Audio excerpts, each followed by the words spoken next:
Iron Widow, Part 1. The Ghost Who Walked In. The glass hit the floor at exactly 9:47 in the evening. No one in that room moved. Not the four-star general seated in the third row. Not the foreign military attachés in their press dress uniforms. Not the 20 special operations officers who had spent the last 18 days learning or believing they had learned exactly what Maya Caldwell was.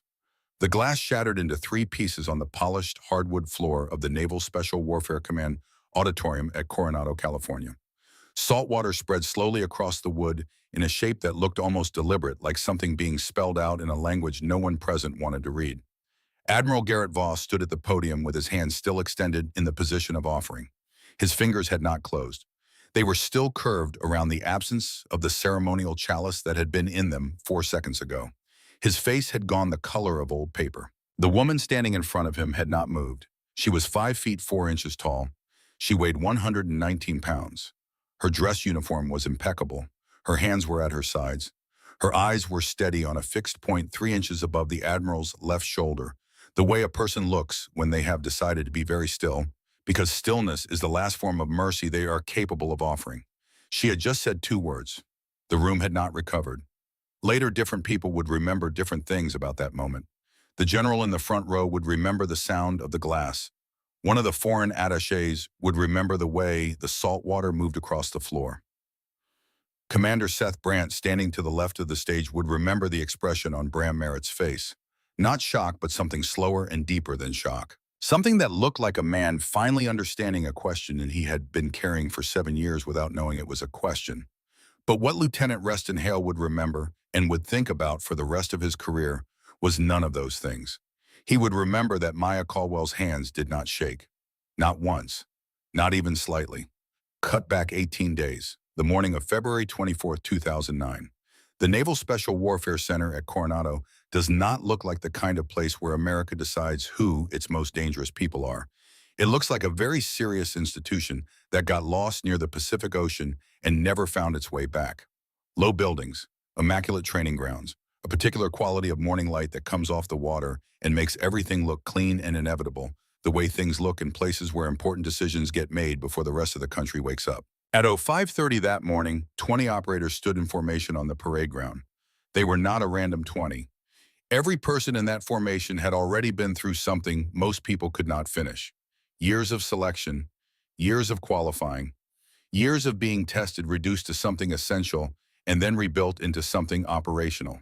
They stood the way people stand when standing correctly has become automatic, a posture rather than a thought, a way of existing in space that requires no maintenance, because it has become structure. 19 of them had been here before, in different configurations, different programs.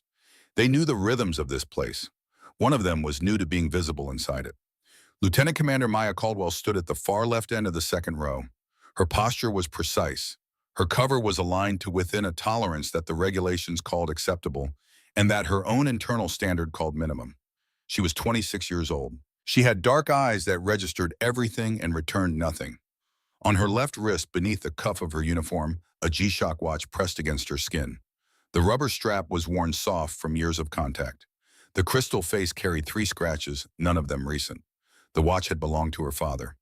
Chief Petty Officer Thomas Caldwell had worn it on every deployment from 1988 until the morning of October 3, 1993, when a mission in Mogadishu went wrong in the way that missions in Mogadishu went wrong that year. Fast, without adequate warning, with a cost that official reports would spend the next decade understating. Thomas Caldwell did not come home from Somalia. He was 31 years old. His daughter was 10. She had been wearing his watch for 16 years. She knew its weight the way she knew her own pulse. Admiral Garrett Voss came down the line at 05:47 precisely. He was 62 years old and carried his age the way worked iron carries heat. Not visibly, but perceptibly. In the density of his presence. 30 years in naval special warfare. Operations on 4 continents. 3 rows of ribbons that represented things that would not be unclassified in his lifetime. He moved with the efficiency of someone who had long ago stopped wasting motion on anything that did not serve a purpose. He stopped in front of Maya Caldwell 4 seconds longer than he had stopped in front of anyone else. His eyes moved across her cover, her collar, her hands. He was looking for something. The expression of a man who needs justification for a verdict he has already reached. He said, Your cover is 1 centimeter off regulation alignment, Lieutenant Commander. Her cover was exactly aligned. Anyone with a ruler and a willingness to use it would have confirmed this in under 30 seconds. Maya said, "Yes, sir, I'll correct it immediately, sir." And her voice contained nothing. No edge, no irony, no performance of patience. Just the words delivered at the correct volume and with the correct precision. Voss moved on. 3 positions down the line, Lieutenant Bram Merritt allowed himself a small shift in expression. He was the designated team leader for this evolution. 29 years old, built with the efficiency of someone who had never once made a careless decision about physical fitness. He had been in special operations for 6 years. He had an opinion about the female integration program and about Maya Caldwell specifically, and the opinion was not complicated. He believed she did not belong here. He believed this not from cruelty, though he was not particularly troubled by cruelty as a professional tool when context required it, but from what he understood to be reasoned professional conviction. He had seen what this work cost. He had paid portions of that cost personally in ways that showed up in the way he slept and in the specific things he had learned not to think about after dark. His skepticism was not performance. It was engineering. The integration of an unproven variable into a high-stakes system was in his professional assessment a liability with no demonstrated upside. He had made this opinion known to Commander Brandt during the pre-program briefing. Brandt had listened without expression and said, "Document your observations. That's all I need from you." Merritt had taken this as implicit agreement. It was not. Commander Seth Brandt was 42 years old with 17 years in special operations. He had watched the culture of this institution shift and resist and shift again, the way coastlines change under sustained pressure. Slowly, expensively, without possibility of reversal. He did not have a settled opinion about Maya Caldwell. He had an obligation to observe her accurately, and that obligation was the only thing he brought to the question. He had read her file the night before she arrived. Or rather, he had read the portions of her file that existed in a form he was authorized to access. Those portions were thinner than they should have been for a lieutenant commander with her years of service. The redactions were extensive. Not bureaucratic redactions, the kind that happen when someone neglected paperwork, but systematic ones. The kind that indicated the existence of information that could not be permitted to exist in accessible form. He had noted this. He had not yet drawn a conclusion from it. Admiral Voss finished his inspection and stood before the formation. "This program represents a significant operational experiment," he said. His voice was the voice of a man accustomed to being listened to who had concluded this was natural order rather than circumstantial fact. "Advanced Combat Leadership Assessment, 30 days. The standards are unchanged. What has changed is the composition of the candidates." He paused with this timing of someone who knows where the pauses belong. "Some of you will find that challenging." His eyes did not move to Maya during this sentence. They did not need to. "Commander Brandt will brief the first evolution. Prepare to move in 20 minutes. He walked away. The formation held until he was through the door. Then in the controlled exhale that follows the departure of authority, 20 people returned to being human beings. Merritt passed Maya on his way to the equipment room, close enough that the proximity was deliberate. "Hope you swim well, Caldwell," he said. "The Pacific doesn't care about program parameters." She did not respond. She was already moving toward the equipment staging area, and her face had already processed whatever she felt about the comment and returned to its default expression, which was the expression of a person focused entirely on the next necessary thing. In the equipment room, Maya worked through her pre-deployment checks with the systematic speed of someone for whom the process no longer requires attention, only execution. Vest, plates, hydration system, communications gear. She moved from item to item with her eyes and hands operating in parallel, the way a musician plays scales. Not thinking, but also not thinking. When she lifted the tactical vest, she stopped. Not visibly. From across the room, and she appeared to be settling the vest on her shoulders, adjusting the hang of it, the ordinary business of fitting loaded gear. But her hands had already communicated to the relevant part of her nervous system that something was wrong. The weight distribution was off. The left side was heavier than it should have been by approximately 2 pounds, and the position of that added weight was designed to create a rolling asymmetry during extended swimming. The kind of imbalance that costs almost nothing over a quarter mile and costs significantly over 15. She stood with the vest for 3 seconds. Then she found the added weight. 2 flat iron ballast plates tucked inside the left side lining. She removed them, redistributed the load correctly, and returned to her checks. The entire process took 87 seconds. Lieutenant Reston Hale had been watching from the bench by the far wall. He was 24 years old, 8 months into his commission, following an accelerated selection processes that had surprised everyone except the evaluators who had seen his full assessment scores.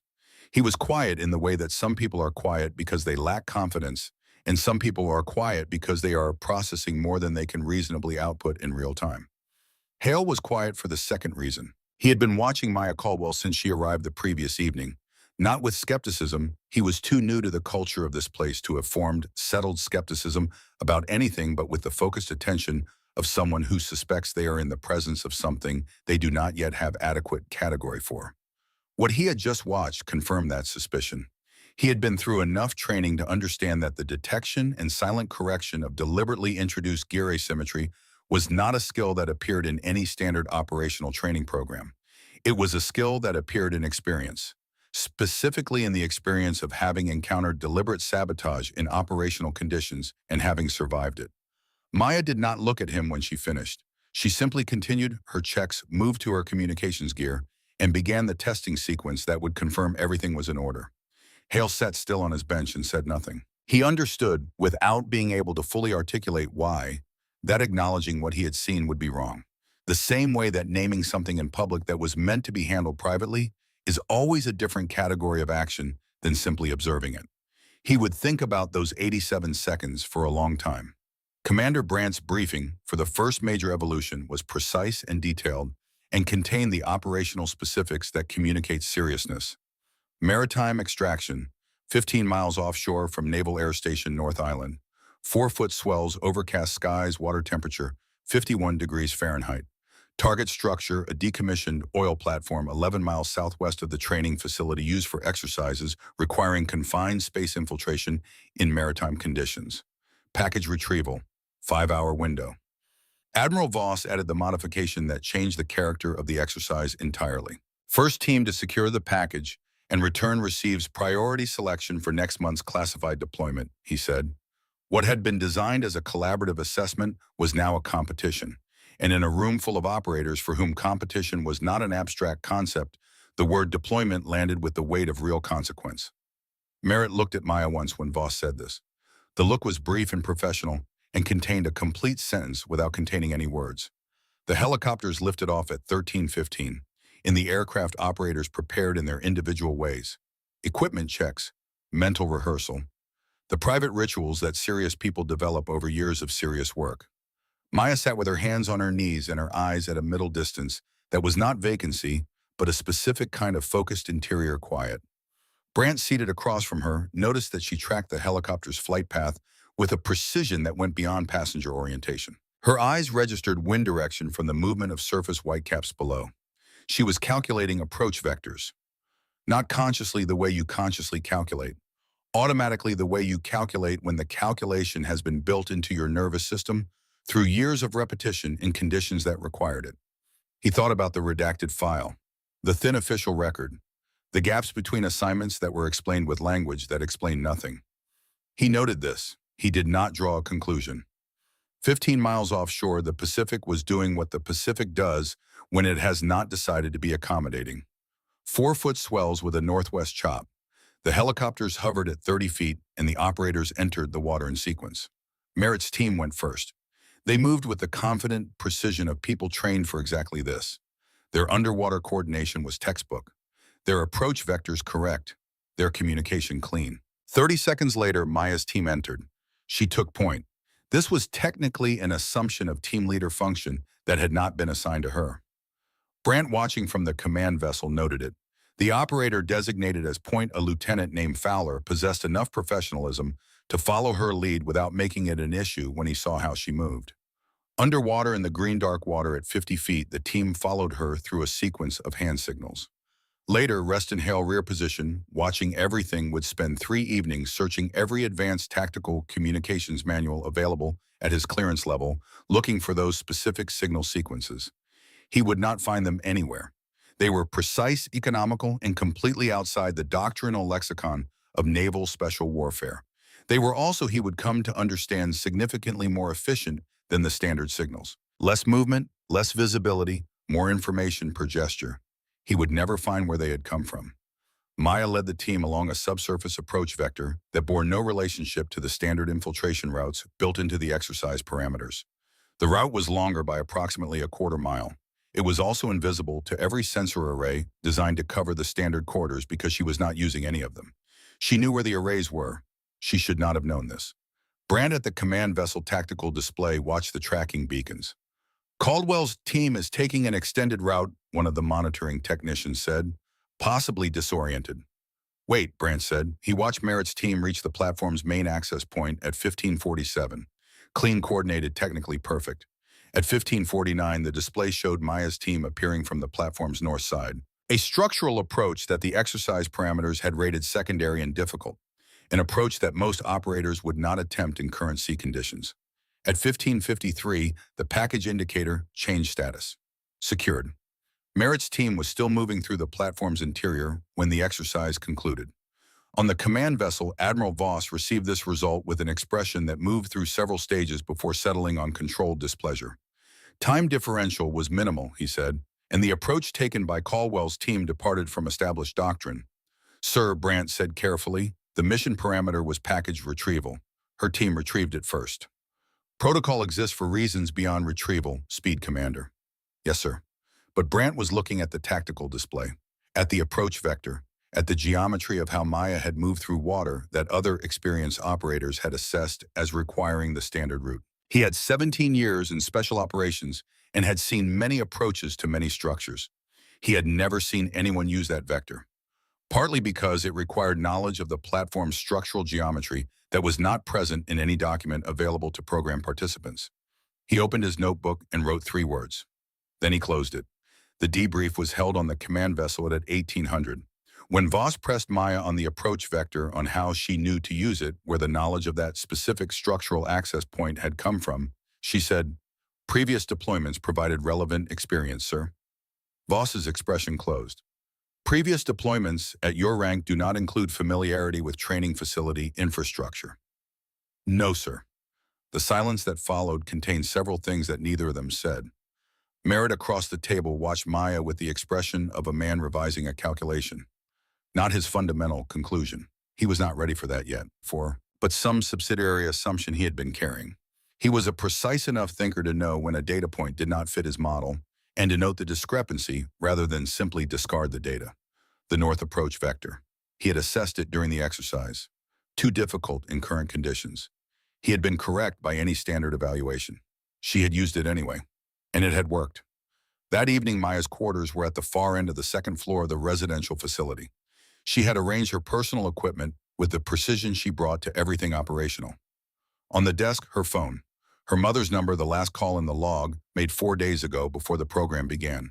She sat on the edge of the bed and looked at the watch. The crystal face caught the thin bar of pale light coming through the window from the facility's exterior lighting. The 3 scratches caught it differently, each at its own angle. The watch was a G-Shock DW5600. Her father had bought it in 1988 at a shop in Norfolk, Virginia, 48 hours before his first deployment. He had worn it for 5 years and 2 months and 11 days. She traced the 3 scratches with the pad of her right index finger. Once.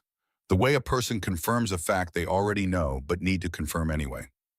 Then she breathed the way her father had taught her, sitting across the kitchen table in their apartment in Virginia Beach, when she was 11 years old, 1 year after he came back from Somalia for the last time.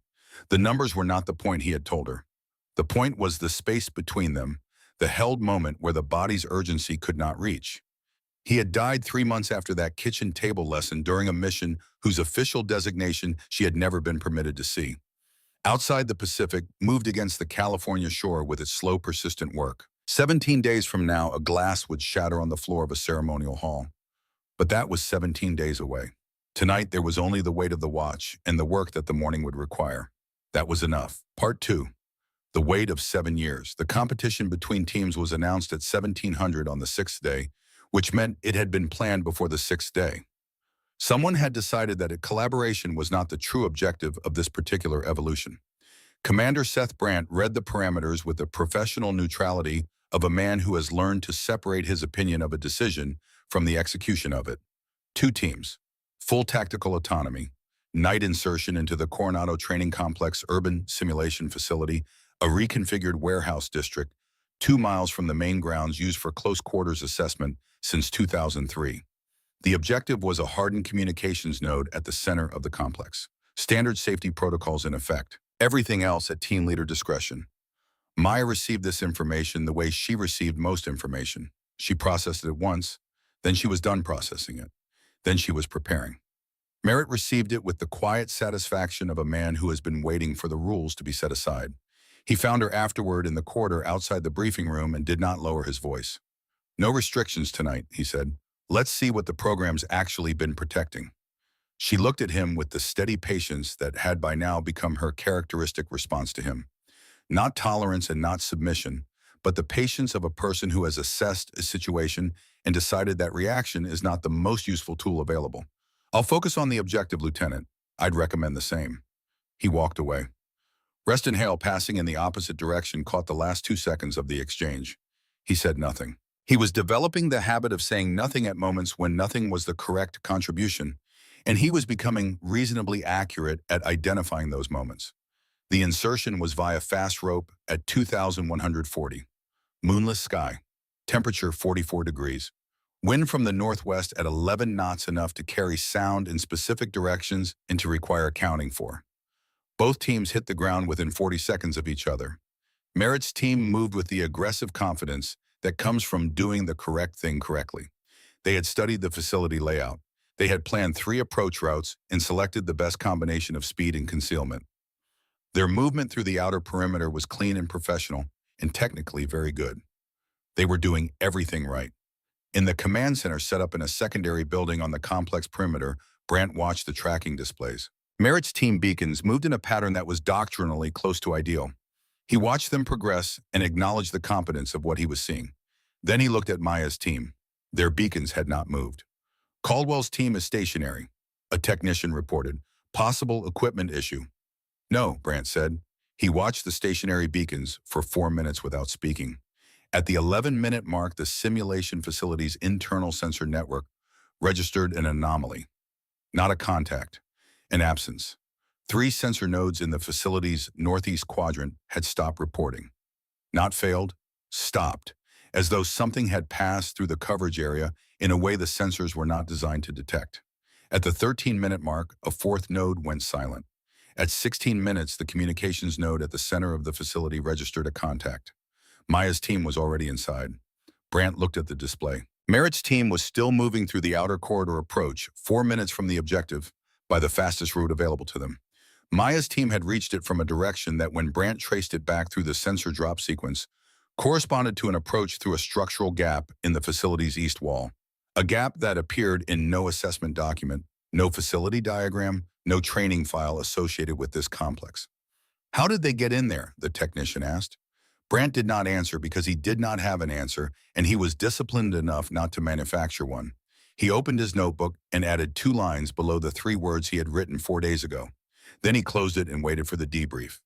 Merritt stood in the debrief room afterward with the stillness of a man recalibrating. He was not simply angry, though anger was present. The primary condition was that something had not fit, and he could not leave something that did not fit simply sitting there. After the exercise concluded and before the formal debrief began, he had inspected the approach route Maya's team had used. He had a flashlight in 12 minutes and the facility access that his designation provided. He found the structural gap in the east wall. He measured it, 41 inches wide, requiring a specific body orientation to pass through without compromising gear integrity. Invisible from every standard assessment angle. You could only know it existed if you had specific knowledge of this facility's construction history, or if someone had told you, or if you had been inside under circumstances not recorded in any official training document. He went back to his bunk at 0130 and stared at the ceiling. He had read a declassified operational summary in 2006 during an advanced tactics course. The document covered a 2002 mission in denied territory, so redacted it was more white space than text. But in the surviving language, there had been a reference to an exfiltration route that experienced analysts described as inconsistent with known training or doctrine, a route that should not have been known. He thought about the north approach vector from the maritime exercise. He thought about the east wall gap. He thought about a sound, not a thought yet, just a sound, A voice. Female. Calm in the specific way that calm is when it is not the absence of fear, but the presence of something that has decided to keep moving regardless. A voice he had heard on a mountain in North Korea in November 2002 when he had a broken femur and no extraction window and no reasonable basis for believing the morning would find him alive. He pushed this away. He was not ready for it yet. On the 8th day, the training complex caught fire. The term is not quite accurate. A malfunction in the simulation control system caused the incendiary components of a training scenario to activate at full intensity rather than training marker intensity. The distinction is significant. Training markers produce visible light and minimal heat. The incendiary components produce actual combustion, actual smoke, actual structural hazard. The malfunction occurred at 14:23 during a close quarters assessment. Smoke filled the northeast quadrant within 4 minutes. The security lockdown triggered simultaneously sealing the primary access points as the system attempted to engage its own suppression protocols and failed to complete the sequence. Brandt was in the control room when the alarms activated. Most teams were moving towards secondary exits. This was correct procedure. This was what the training was supposed to produce. The camera covering the northeast quadrant showed Merritt's 4-person team in a section with no visible egress. The security door on their extraction path had sealed. Smoke was thickening around them. Merritt was working the door's emergency manual override, which required a 10-digit clearance code, not part of standard operational knowledge. The door was not opening. On another camera, Maya's team was moving, not toward exits, into the building. Caldwell, Brandt said into the communication system, "Your extraction route is east. Confirm." A brief static pause. "Understood, sir." Her voice was level. "Sending my team east now." Caldwell, confirm your own position. A shorter pause. "Still inside, sir." Brandt looked at the camera covering Merritt's position, smoke density increasing. 4 minutes, possibly 5, before conditions in that quadrant became incompatible with continued consciousness. He looked at the camera tracking Maya's last position. She was moving north, not east, away from her team's extraction path and toward the facility's main control node, the only location from which the security lockdown could be manually overridden. "Caldwell, I see the route, sir." He closed the channel. There was nothing useful left to say. She reached the sealed door separating her from Merritt's trap team at the 1431 timestamp. The door had a proprietary security panel installed by a defense contractor in 2007, a cost that appeared in no publicly accessible budget line, with override protocols known to exactly 3 categories of people: the manufacturer's engineers, the base security chief, and personnel associated with the specific classified program that Brandt did not have clearance to name. Maya looked at the panel for approximately 2 seconds. Then she opened the cover, made 4 adjustments to the internal configuration, and entered a 16-digit sequence. The door opened in 11 seconds. Merritt and his 3 team members moved through into breathable air. Merritt was last. He looked back at the door, at the panel. Through the smoke and the urgency, he had registered the first 4 digits of the sequence she used. He would verify those digits later against every access protocol document he could find. They would correspond to nothing. Maya continued through the building to the control node, reached it at 1437, and the fire suppression system came online at 1441. Smoke began clearing at 1446. By 1452, all personnel had exited. The medical teams found 6 minor smoke inhalation cases. No serious injuries. In the control room, Brandt read the incident report. Then he read the access log for the security panel Maya had overridden. The log showed a successful override. The authentication signature attached to that override belonged to Admiral Garrett Voss. Brandt closed the report. He opened his notebook, looked at what he had written in it over the past 8 days, and sat with what all of it assembled into. Then he wrote one more line, closed the notebook, and began to understand what this program actually was. That evening, in a room on the base that was not listed in the facility directory, Captain Dana Mercer activated a small device that emitted a frequency below the threshold of human hearing and established a counter-surveillance field in a radius of 12 feet. Maya sat across from her. Mercer had been at Coronado for 11 days in the official capacity of Naval Intelligence Liaison, present at the margins of the program in the way that intelligence personnel are present at the margins of things. Observing, not being observed, observing. She wore a captain's insignia. She spoke to people in the measured, unremarkable way of someone whose professional purpose is to not be the most memorable person in any room. She had been at CPO Thomas Caldwell's memorial service in Virginia Beach in October 1993. She had known him for 6 years before that through channels whose specifics remained classified. She had watched his daughter grow up from the careful distance that operational security required, and she had waited for the moment when the work they were doing together would reach its final phase. That moment was 5 days away. The fire wasn't a malfunction, Mercer said. Maya looked at her without surprise. I know. Deliberate sabotage. Executed using authentication credentials belonging to Admiral Voss's terminal. His personal access codes, not a department-level override. Mercer set a single sheet on the table, a sequence of timestamps. He left his terminal unsecured during a classified briefing on day 4. 23 minutes. During those 23 minutes, his credentials were used to access 2 classified systems and to pre-stage the incendiary override that activated today. Maya looked at the timestamps for a long moment. He may not know what his codes were used for. He may not know the specific details, Mercer said. But Voss is not an unintelligent man. He knows his terminal was accessed. He has known for 7 years that his credentials were associated with an incident he has never formally investigated. He has made choices about that knowledge. Mercer placed a second sheet on the table, smaller, a brief medical summary with a timestamp from 4 days ago. Maya read it in 3 seconds. Her mother, Virginia Beach, a second neurological event, condition stable. She set the paper down.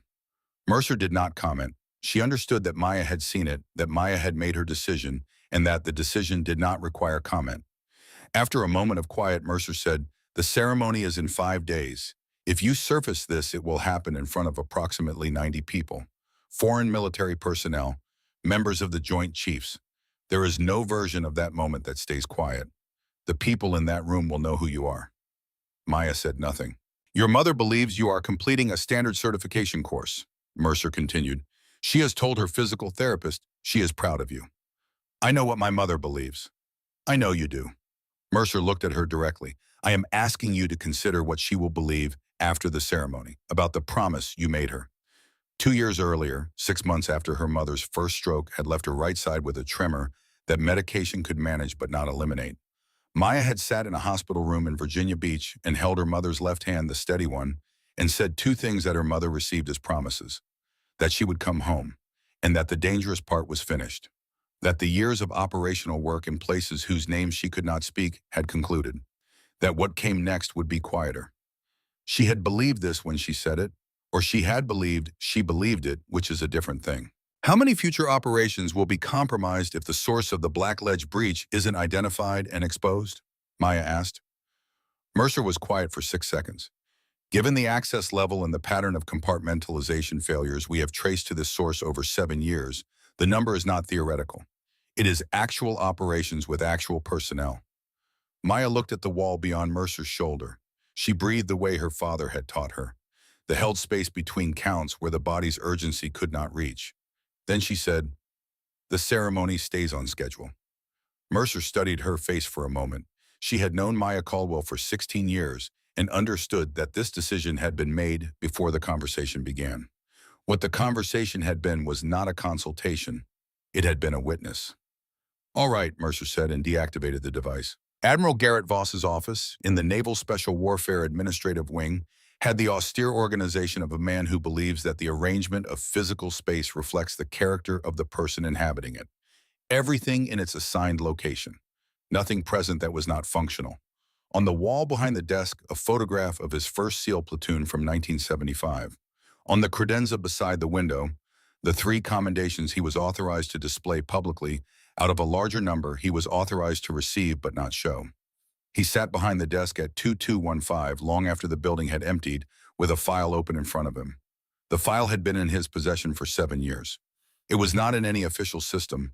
It was a physical document printed on paper that had acquired the soft quality of pages handled many times, opened and opened again, in the particular repeated way of documents that a person cannot put away permanently and cannot read without cost. It was a summary of the November 2002 operation designated Blackledge, or what remained of that summary after the classification process had removed everything that could not be permitted to exist in accessible form. What remained was a sequence of facts that assembled correctly told a story he had been refusing to fully assemble for 7 years. 6 operators, captured in denied territory. presumed unrecoverable, and then 22 hours after the point at which recovery should have been permanently foreclosed, recovered. All six, by an asset whose designation appeared in the document as a two-word code that had been redacted from every subsequent reference. Voss looked at the photograph of his first platoon. He had been 28 in that photograph, certain of things that subsequent decades had made more complicated, certain that the institutions he served were sound, certain that the compromises required by institutional life were manageable and temporary, certain that his particular combination of discipline and commitment would be sufficient to navigate the difficult parts without cost to anything essential. He opened the lower left drawer and removed a second document, smaller, the Internal Security Report from the morning of October 14, 2002. The report documented the unauthorized access to his terminal, the systems accessed, the timing. It did not document who had used his credentials. That had never been determined. More accurately, it had never been investigated with sufficient commitment to determine it, because the investigation would have required acknowledging that his terminal was the vector, and acknowledging that would have required asking why he had left it unsecured for 23 minutes, and asking that would have eventually produced an accounting he had not been prepared to provide. 6 operators had entered North Korea on a mission whose exposure he had indirectly enabled. They had come home, all 6, because of something he had not permitted himself to fully investigate, which meant he had spent 7 years building a career on the values he invoked publicly while avoiding the specific inquiry that would have told him what those values had actually cost someone else. He sat with the documents in the quiet office. The woman in his training program, the one he had been systematically attempting to remove since the day she arrived, was not a challenge he had built adequate defenses against, because she was not simply performing well in his program. She was the reason those 6 men were alive. He did not know this with certainty, but the certainty was building in the particular way that certainty builds when a person has been avoiding a conclusion for long enough that avoidance itself becomes the evidence. His hands on the desk on either side of the 2 documents were not quite still. Reston Hale found the file on the 10th day. He had not been looking for it. He had been searching for a technical document related to maritime sensor array configurations for a project assessment. He had the system access that his rank and current assignment provided, which was not extensive but enough to navigate naval intelligence databases at their less restricted levels. He followed a search thread 3 levels deeper than he intended to go and found a document the system flagged as partially deleted. Partial deletion meant the document's existence was recorded in the index, but its contents had been removed from the accessible system. Standard procedure for classified materials that had been superseded or retired. What was not standard was the deletion timestamp. The document had been partially deleted 11 days ago, 2 days before the training program began. Hale sat with this. He was 24 years old and had been in uniform for less than a year, but he had been paying close attention during that year and had developed a reasonably accurate sense of when the timing of an administrative action was incidental and when it was not. He pulled the index entry. The document title had been redacted from the index. The classification tags had not. There were 4 of them. The last one read, Classified Beyond Alpha 9. He knew what Alpha 9 was. The highest standard clearance in the naval system. Beyond Alpha 9 was not a clearance level. It was an acknowledgement that some information existed in a category that standard clearance architecture did not adequately contain. 2 items had survived the incomplete deletion. One was a location identifier, Black Ledge. The other was an asset designation code, Iron Widow. He read these twice. He copied them onto a page torn from his notebook. He closed the system. He sat in the terminal room for 3 minutes without moving. Then he folded the paper and went to find Lieutenant Bram Merritt. He had been watching the pattern for 4 days. The gear sabotage targeting Maya's equipment was not random. It followed a sequence that someone experienced with operational interference would recognize. He arrived at the equipment staging area 40 minutes before the 0500 evolution. He did not know exactly what he would find. He knew he would find something. He found the battery substitution in Maya's primary communications unit, a performance-reducing swap invisible at inspection depth, apparent only under extended operational load. He corrected it. He returned to his normal preparation routine. He found Merritt in the equipment room running a maintenance check that did not require running at 2100 in the evening, and that Hale understood was what Merritt did when he was working through something he was not ready to stop working through. Hale put the folded paper on the workbench beside Merritt's equipment. Merritt looked at it. He looked at Hale. He unfolded the paper. He read the 2 items. He read them again. The equipment room had the particular quiet of a building that has been pushed hard all day and is settling toward rest. Hale stood beside the workbench and said nothing because there was nothing to say that the paper had not already said more precisely. Merritt set the paper down. He reached down with his left hand and pressed his fingers against his left thigh through the fabric of his trousers. The touch was brief and automatic, the gesture of a person confirming a fact confirmed many times before. The femur had healed correctly. The bone had been set by a field surgeon in Japan 72 hours after exfiltration, the surgical record describing the fracture as severe but non-complicating, which was the clinical way of saying he walked normally and ran normally and only noticed it in cold weather. And in moments like this one, when he pressed his fingers against the place where the bone had been wrong, he was in a mountain pass in North Korea. Not literally, but the way memory operates when it is anchored to a physical location in the body, he was there in a way that was not metaphorical.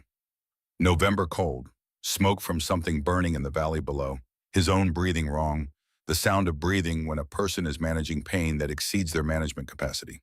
And a voice, female, calm with the specific quality of calm that is not the absence of fear, but the decision to move regardless of it. You're not dying here, keep moving. He had kept moving. He had been carried for the portions of the route that he could not walk. He had been told each time the carrying stopped and the walking resumed to keep moving. He had heard that voice for 3 miles of mountain terrain in the dark. He had never seen the face it came from. He looked at the paper on the workbench. Black ledge, Iron Widow. He looked at Hale, who was still standing quietly in the way that had become Hale's defining quality, and said, "Where did you find this?" "Naval Intelligence Database, partial deletion index but not fully removed. Deleted 11 days ago." Merritt looked at the paper for a moment longer. Then he folded it and put it in his own pocket.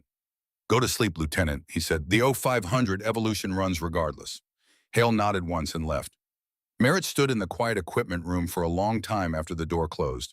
He was not someone who moved through the world with open space for the kind of thing currently sitting in his chest. He had 6 years of special operations experience and the useful habit of processing difficult material quickly and converting it into actionable orientation.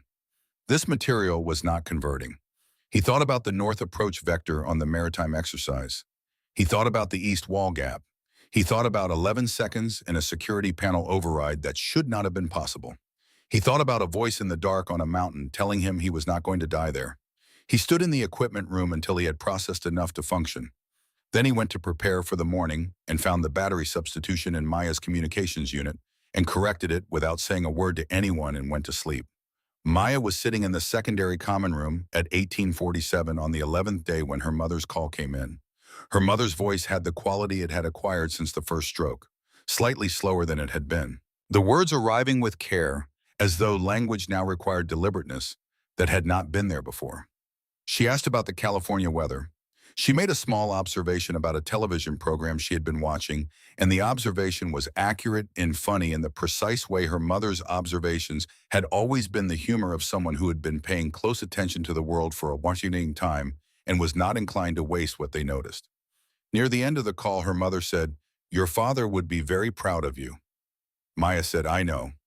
"I mean right now," her mother said. "Whatever you're doing right now." After the call ended, Maya sat with the weight of what had not been said between them, which was heavier than most of what had been said. The medical summary Mercer had given her was folded in her breast pocket. Stable. That was the word that mattered. The rest of it she would carry the way she carried other things that could not be set down completely and without complaint, and with the understanding that carrying was not the same as surrendering. She looked at the G-Shock through the common room window's reflection in the glass. The pale image of the facility lights made the crystal face barely visible in the reflection, the 3 scratches showing as faint lines at different angles. The Pacific was out there past the glass doing its slow work on the California shoreline. Same water, different coast, same patient erosion.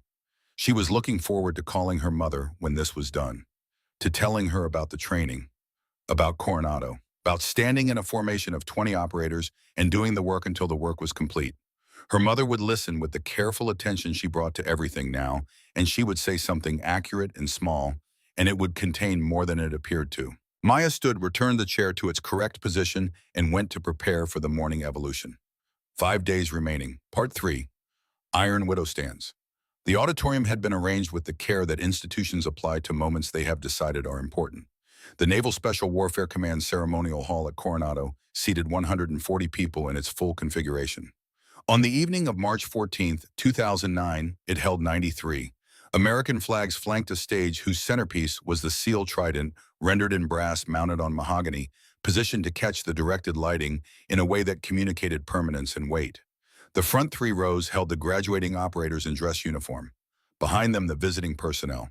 Two members of the Joint Chiefs in the second tier, four foreign military attachés in their respective formal dress, senior officers from SOCOM and Naval Special Warfare Command, and in a seat neither prominent nor obscure Captain Dana Mercer in the Naval Intelligence insignia she had worn for 11 days.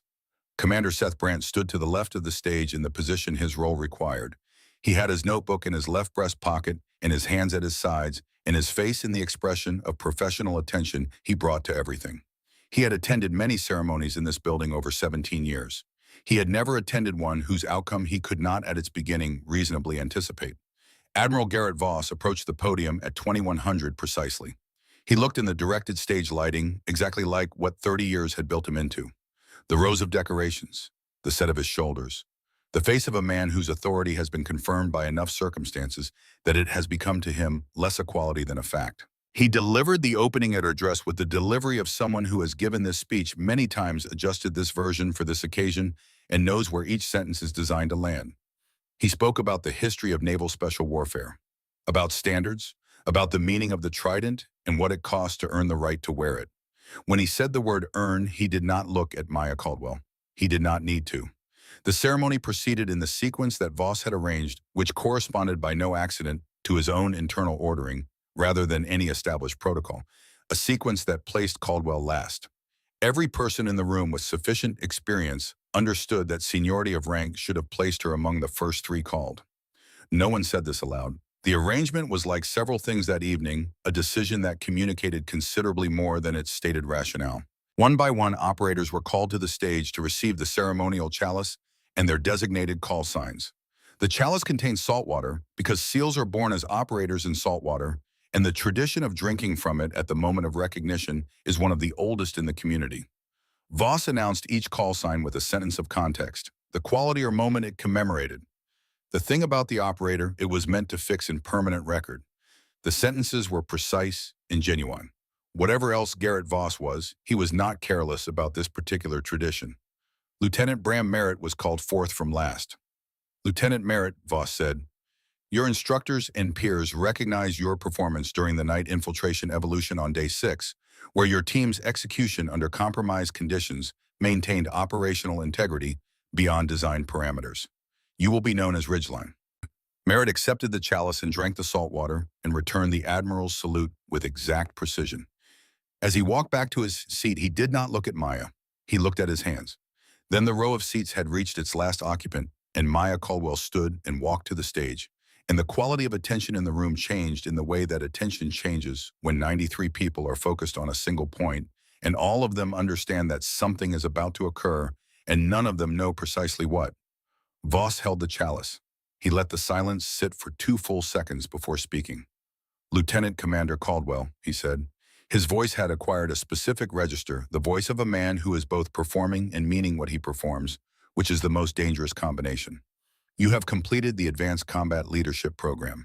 Before I assign your call sign, I would ask you to share with our distinguished guests your most significant operational achievement to date. The request violated every protocol of the ceremony. No other operator had been asked to justify their presence in this moment. No other operator had been required to enumerate their qualifications before receiving what the ceremony existed to give. Every person in the room with experience of the ceremony registered the deviation. Brandt registered it. The general in the third row registered it. Merritt in his seat felt his jaw tighten and was surprised to find that what he felt was not satisfaction at the deviation, but something that operated in the opposite direction entirely. Maya Caldwell stood on the stage in the directed light and looked at Admiral Garrett Voss with the steady patience that had been her primary mode of response to him for 18 days. Her hands were at her sides. Her dress uniform was correct in every detail. Her cover was aligned. She said, my operational history includes classified deployments that cannot be discussed in this setting, sir. Voss smiled. The smile of a man who has laid a trap and watched his subject walk into it precisely as designed.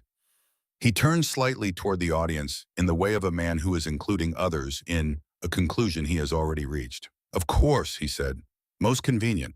He turned back to her. His voice carried the weight of 30 years like a physical object.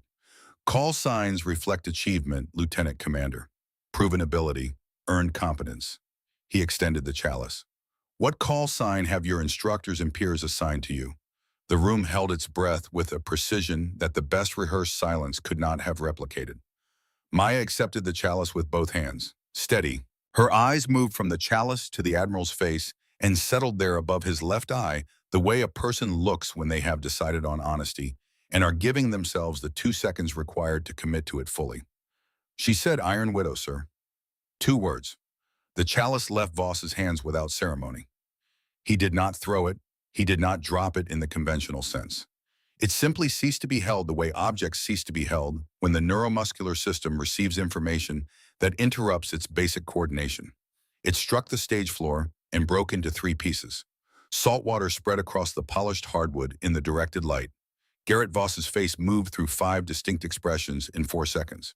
Every person in that room watched each of them. He said, "That's not possible." A smaller voice, older than the voice he had been using. Iron Widow is a classified designation. You cannot possibly, Maya set the unbroken half of the chalice on the podium surface. She did not move from her position on the stage. When she spoke, her voice carried to the back wall without effort, which is what a voice does when the person speaking it has decided that what they are saying will be said in full, without revision, without softening. In November 2002, she said 6 naval special warfare operators were captured at a classified facility in North Korea designated Black Ledge. They were declared unrecoverable within 48 hours of capture on the basis of the political sensitivity of their presence in denied territory and the assessment that any official extraction attempt would constitute an act of war with consequences exceeding the value of the recovery. The room was still. An unsanctioned asset was deployed under a classified designation. That asset made unauthorized entry into the Black Ledge facility through an approach not present on any operational map, neutralized the opposition without lethal force, and extracted all 6 operators over a 14-hour period ending at 0340 local time on November 18, 2002. The asset sustained 2 fractured ribs and a broken left shoulder during the exfiltration and did not report to a medical facility for 17 days following the operation for reasons of operational security. She paused for exactly 1 breath. All 6 operators survived. The asset's designation in classified records is Iron Widow. The silence had physical weight now. From the 3rd row, a sound. Movement. Bram Merritt was standing. He stood the way a person stands when the body makes the decision before the mind has completed its deliberation. Not performed, not announced. The simple, unavoidable verticality of a man in the presence of something that requires him to be standing. He was looking at Maya Caldwell's face with an expression that had moved past the vocabulary available to it and arrived somewhere that did not have a name. Only a quality. The quality of a person who has been carrying an unresolved thing for a very long time and has just received its resolution in a form they did not anticipate and cannot now be without. He said, "You told me I wasn't dying there." His voice was level. A person who did not know what level cost him would have heard only steadiness. Brandt, who had 17 years in this profession, heard everything underneath it. "I had a broken femur. You carried me for portions of it. I never saw your face. They told me afterward you were a local asset." He stopped. He looked at his hands for a moment, then back at her. "I have heard your voice in my head for 7 years." He reached up to his chest. He removed the trident pin from his dress uniform with the careful deliberateness of handling something that matters. He walked to the edge of the stage and placed it on the wood surface in front of the podium, not at Maya's feet, but positioned directly in front of where Voss was standing. He looked at the Admiral when he placed it. Then he returned to his seat. He did not look at anyone else. He sat with his hands in his lap and his eyes forward, and the expression of a man who has done the necessary thing and is now sitting with what it cost. The movement spread. It spurred the way movements spread when the first person has absorbed the cost of beginning and everyone else needs only to follow. 2 operators from the front row. Then 3. Then the remaining men from the Black Ledge extraction, standing in silence in the dress uniforms of the United States Navy in the directed light of a ceremonial hall. No speeches, no announcement. The simple weight of people choosing to stand. Reston Hale stood last. He was the youngest person in the room, 24 years old, 8 months in uniform. And he brought none of the years that others were carrying to this moment. He stood with the deliberateness of someone who understands they are in the presence of something larger than their own experience and is honoring it as completely as their experience allows. His eyes were not dry. He did not look away from Maya to conceal this because concealing it would have been the wrong choice, and he was developing the habit of making the right choice. In the seat that was neither prominent nor obscure, Captain Dana Mercer stood. She reached up to the collar of her dress uniform and removed the captain's insignia. Beneath it, pinned to the fabric that had been covered for 11 days, were the two silver stars of a rear admiral. She removed the captain's insignia and set it on the seat beside her and stood in her actual rank before a room that was seeing it for the first time. 93 people registered this simultaneously. Lieutenant Commander Caldwell's operational designation as Iron Widow has been classified at the highest level since November 2002, Mercer said. Her voice carried the authority that comes not from volume, but from the complete absence of performance. Her assignment to this program constituted the final phase of a 7-year counterintelligence operation to identify the source of the Black Ledge mission compromise. She looked at Voss. The Black Ledge mission was compromised through unauthorized access to naval intelligence systems using authentication credentials belonging to Admiral Voss's terminal. His personal access codes were used during a 23-minute window on October 14, 2002, when his terminal was left unsecured during a classified briefing. The access enabled the extraction of operational details that reached adversarial channels within 6 hours of that window. Voss had not moved from the podium. He was holding its edge with both hands, not for ceremony, but for the practical reason that the alternative was less stable. His face had finished its sequence of expressions and arrived at something that was not quite any of the things that had preceded it. It was the face of a man standing at the end of a 7-year road whose beginning he had chosen and whose full destination he had perhaps not in the choosing adequately calculated. He said, "That doesn't establish intent.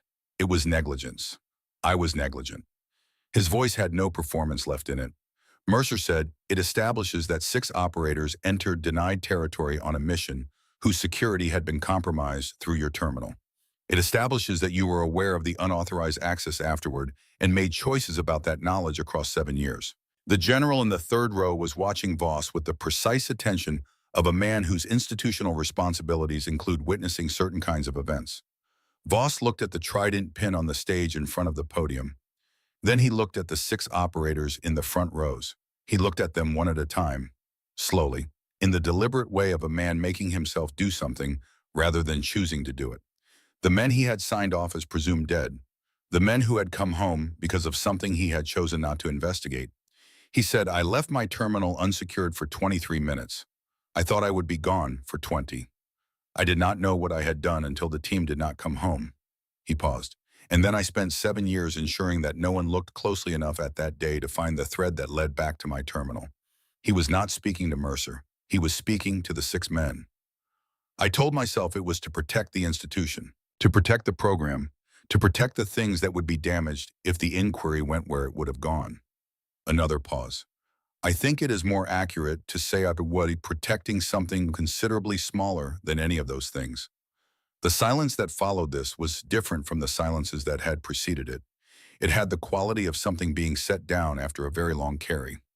Maya Caldwell looked at Admiral Garrett Voss, not with triumph, not with the satisfaction of a conclusion reached after a long effort, with something more level than either of those things.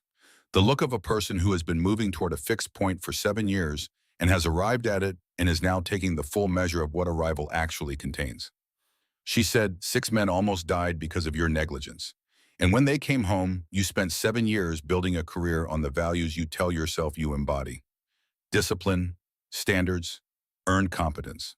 While systematically working to undermine every program that might produce another moment like the one you needed to keep hidden. Her voice was not raised. It was the voice it had been for 18 days, level, precise, without excess. "You were trying to ensure that people like me don't exist in these programs. Because as long as we don't, no one finds the questions you stopped asking in 2002. Voss looked at her for a long moment. He did not respond with the voice he had used for the ceremony. That voice was gone.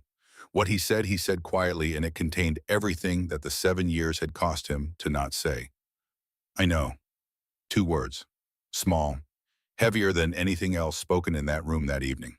Security personnel from the base command staff were present in the building by the time the formal proceedings concluded, which indicated that Mercer had anticipated the timeline of the evening with some precision. The official record would describe Admiral Garrett Voss's departure as a voluntary escorted transition to Naval Intelligence Headquarters for a preliminary administrative review. The understanding of every person present was more direct. Voss walked out of the auditorium between 2 officers who were not his subordinates. His dress uniform was still impeccable. His decorations were still in correct sequence. He walked with the bearing of someone who has worn that bearing for 30 years and does not know how to walk differently, which is both the most difficult and the most dignified thing about the departure. In the doorway, he did not look back. Commander Seth Brandt walked to the edge of the stage. He was not a man who moved toward the center of things unnecessarily. 17 years had taught him the value of the perimeter, the observer's position, the professional distance that makes accurate assessment possible. He had watched the evening proceed from the left side of the stage with the complete attention of someone who had understood for 8 days that what he was watching was not what it appeared to be, and who had been waiting with professional patience for the full accounting. He stood in front of Maya Caldwell. He did not extend his hand. He did not speak. He looked at her directly in the eyes with the expression of a man who has spent a professional lifetime learning to recognize a specific quality of performance under sustained pressure, and has just seen that quality demonstrated at a level he will not see again and will not forget. He nodded once. It was not a small nod. It was not a large one. It was the nod of someone who has been in special operations for 17 years and understands exactly what the gesture communicates and is using it because it communicates that precisely and nothing further needs to be said. Maya held his gaze for a moment. Then she nodded back. That was the whole of it. No speech, no ceremony, no public accounting of what the exchange contained. Just 2 people in a room where everything had just been said, confirming the one part that needed no saying. The room settled into the quietness that follows the end of something that cannot be undone. People moved and spoke in the careful way of people who understand they are in the presence of a historical event and are uncertain of the correct comportment for it. The foreign attachés conferred in low voices. The general from the third row spoke briefly with Mercer, then departed through the main doors with the purposeful pace of a man who has phone calls to make. Merritt found Maya in the corridor outside the auditorium 20 minutes after the room had begun to empty. She was standing near a window that faced the training grounds, the same grounds where she had stood in formation on the morning of February 24th, while an admiral found fault with an alignment that had been correct. He stood beside her. Not close, not distant. The appropriate space for 2 people who have arrived at something together from opposite directions. He said, "I owe you more than an apology." She looked at the training grounds through the window. "You were operating on incomplete information. That's not the same as being wrong." "I was operating on assumption," he said. "That's not the same as incomplete information." She considered this. "No, it isn't. I spent 6 years believing I had learned to assess accurately." He was quiet for a moment. "Then someone I assessed as a liability turned out to be the person I owe my life to. That's a significant data set." She almost smiled. The movement around her mouth was small and not performed and went quickly. "What did you do with the paper?" she asked. He reached into his breast pocket and set the folded sheet on the window ledge between them. Black ledge, Iron Widow, in Hale's handwriting from the night in the equipment room. "I kept it because I wasn't ready to let it go," he said. "I didn't know yet what it was." And now, he looked at it on the ledge. "Now it's resolved." He picked it up and held it for a moment. Then he put it back in his pocket because it was his piece of the story and it belonged with him. "In the mountain pass," he said, "when you told me I wasn't going to die there, you didn't know that." "No," she said. "Then why say it?" She looked at the training grounds for a moment. "Because it was still true, and because you needed to hear something true." He stood with this. Then he said, "I'll be in the next cycle, assistant instructor. I requested the assignment." He said it without announcement as fact. "The 2 female lieutenants coming in. They're going to get what I gave you or something like it." "I'd rather they didn't." She held his gaze for a moment, the same direct assessment she brought to everything. "Be at 0500, she said. Reston Hale knocked before entering the secondary common room, which she would remember as characteristic of everything she came to understand about him. The specific courtesy of a person who distinguishes between spaces that are his and spaces that are not. He sat across from her at the small table. He put nothing on the table between them. He folded his hands in his lap and looked at her with the direct attention that had been his defining quality since the first day. "I found the file," he said. "I wasn't looking for it specifically, but I found it and I took it to Merritt, and I don't know if that was what was supposed to happen." "It is," she said. He absorbed this. "How long have you known I found it?" "Mercer told me the morning after you went to Merritt." He processed the timeline and what it implied. "The day after I found the file, you stopped during the morning evolution to correct my approach vector. You took the time to walk me through it. Your approach vector was off." "Yes, but you could have let it go." She looked at him. "No, I couldn't." He sat with this in the quiet of the common room. The one window facing west toward the Pacific showed only darkness and the pale reflection of facility lights in the glass. "What happens next?" he asked. "For you." "New assignment. Mercer says the program needs restructuring, protocols for integrated teams, training methodology. There's work to do." He nodded slowly, the particular processing quiet she had come to recognize in him. Everything moving through before it became language. Then he said, "I want to say something. I'm aware I've been in this profession for 8 months and you've been in it in ways I don't fully understand. So I'll say it once and leave it." She waited. "Your father was CPO Thomas Caldwell, Somalia 1993, and you've been wearing his watch since you were old enough for the strap to fit." He looked at the G-Shock on her wrist for a moment. "He would know what this cost. The promise you made your mother. The 11 days after her second event when you stayed. He would know what it cost and he would know why you stayed anyway. And I think those two things together are what he would be most proud of." He said it the way he said most things, without performance, without any desire to be remembered for it. Just the thing said once because it needed saying and he was the one present to say it. Maya looked at the window for a long moment, the pale reflection of the facility lights in the glass. She breathed the way her father had taught her at the kitchen table in Virginia Beach when she was 11 years old.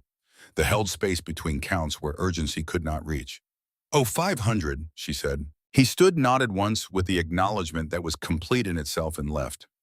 She sat in the empty common room for a while after the door closed, long enough to let the evening settle into something she could carry forward rather than something she was carrying away from. Her mother was stable. The physical therapist's assessment on Tuesday would report normal progress. In 3 weeks, if the recovery continued, her mother would have limited functional return of her left hand. Not complete. Enough to hold a cup. Enough to turn a page. The small things that are large things when they have been taken. Maya would call her mother tomorrow morning, early before the administrative debrief that Mercer had scheduled for 0800. She would tell her about the training, about Coronado, about standing in a formation on February 24th and doing the work until the work was complete. She would not tell her about Black Ledge. That would remain what it had always been, the interior of a story whose outline was the only accessible version. But she would tell her enough. Her mother would listen with the careful deliberateness of someone who had learned that words require effort and therefore deserve receipt. And she would say something accurate and small that contained more than it appeared to, the way her mother's observations had always contained more than they appeared to. Maya was looking forward to it. She looked at the G-Shock on her left wrist. The dim light of the common room made the crystal face barely visible, but the 3 scratches caught what light there was, each at its own angle, each holding a small portion of the room's quiet. Her father had worn this watch on every deployment from 1988 to 1993. He had worn it to Somalia. He had not come home. She had been wearing it since. 16 years. The weight of it so constant that it no longer registered as weight but as part of the body's own accounting. The baseline against which everything else was measured. She traced the 3 scratches once with the pad of her index finger, confirming a fact she already knew the way she had confirmed it on the first night and on the 11th night and on every night when what the day had cost needed to be acknowledged before the next day could begin. The scratches were in the same places. The fact was the same. She stood, returned the chair to its correct position, and turned off the common room light. 1 month later, the Advanced Combat Leadership Program opened its 3rd cycle. The briefing room at Coronado was configured for beginning rather than ceremony. 20 operators in fresh selection posture, the disciplined alertness of people who have arrived at a place they have been working toward for years and are not yet certain of anything except that the working is not finished. They sat with the specific stillness of people who understand that how you present yourself in the first minutes of something establishes the template for everything that follows. 2 of the 20 were women. They sat in the second row. Their posture was correct. Their eyes moved through the room with the focused attention of people who have come too far to give anything less than complete presence and who understand that assessment in this environment is mutual and continuous. Lieutenant Commander Maya Caldwell stood at the front of the room, not behind a podium, in the open space of the briefing room floor in the way of a person who does not require a barrier between themselves and the people they are addressing. Her dress uniform was correct in every detail. The Iron Widow insignia was on her collar, neither displayed with ceremony nor concealed. Simply present the way things are present when they no longer need to announce themselves because they have already established what they are. On her left wrist, below the cuff of her uniform jacket, the G-Shock pressed against her skin with the weight she had been carrying for 16 years. The morning light came through the east-facing windows in the clear, low quality of coastal California, the kind of light that arrives without apology and illuminates everything it finds. Lieutenant Bram Merritt stood to the left of the room in the position of an assistant instructor. He was looking at the assembled operators with the professional attention of someone who has learned what accurate assessment requires and has committed to providing it without the interference of prior assumption. He had requested this assignment in writing through the formal channel 2 days after the ceremony. The request had been approved without comment, which was the correct response.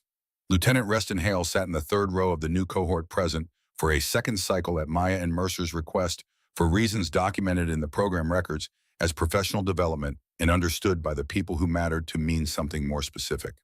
He sat with his hands in his lap and his characteristic quiet, the quiet of someone processing more than they output, taking in the room with the full attention he had brought to his first day in this program and had not once reduced since. Maya looked at the 20 operators, not at the 2 women in the second row as a signal, not at Merritt as a confirmation. At the 20 as a group with the undivided attention of someone who is about to make a demand of all of them equally and intends to be precise about what the demand contains. She said, "This program will assess every aspect of your operational capability. You will be evaluated on what you contribute to your team and on how completely you commit to something greater than yourself." Her voice was even. It carried to the back wall without effort. "Some of you have arrived here with a picture of the person who belongs in this room, what they look like, how they move, what they have already proven. I am asking you to hold that picture loosely.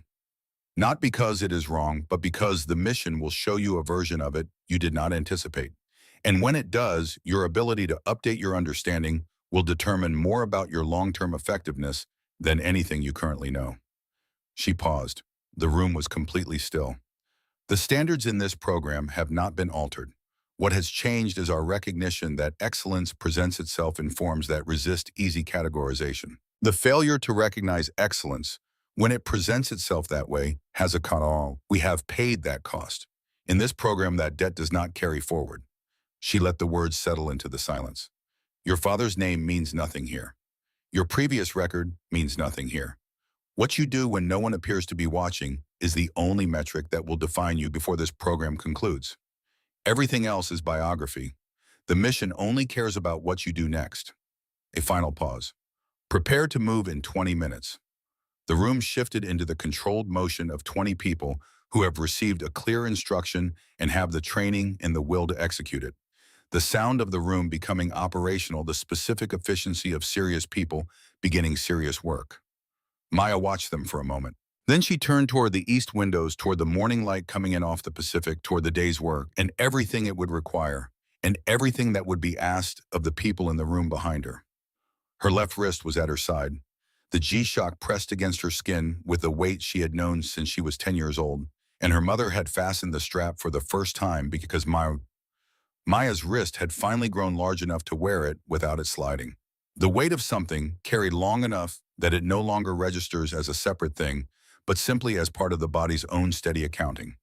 The 3 scratches on the crystal caught the California morning light one final time, each at its own angle, each holding a small portion of what the light found when it arrived. Then she was through the door, and the morning was fully underway, and the light continued doing what light does, illuminating the things it finds without asking whether they are ready to be seen.